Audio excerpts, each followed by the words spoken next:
कर्पूरगौरं करुणावतारं संसारसारं भुजगेन्द्रहारं सदा वसन्तं हृदयारविन्दे भवं भवानी सहितं नमामि। मन्दारमाला कलितालकाय कपालमालं गीतसुन्दराय दिव्याम्बराय च दिगम्बराय नमः शिवाय च नमः शिवाय। घालीन लोटांगण वंदीन चरण डोळ्यांनी पाहिन रूप तुझे प्रेमे आलिंगन आनंदे पूजन भावे ओवाळीन म्हणे नमा।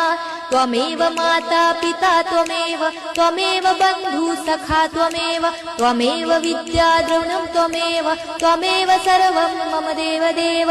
कायेन वाचा मनसेन्द्रियर्वा बुद्ध्यात्मना वा प्रकृति स्वभावात् करोमि यज्ञं सकलं परस्मै नारायणायति समर्पयामि। अच्युतं केशवं राम नारायणं कृष्णदामोदरं वासुदेवं हरे श्रीधरं माधवं गोपिका वल्लभं जानकी नायकं रामचन्द्रं भजे। हरे राम राम राम हरे हरे हरे कृष्ण कृष्ण कृष्ण हरे हरे हरे राम राम हरे हरे हरे कृष्ण कृष्ण कृष्ण हरे हरे।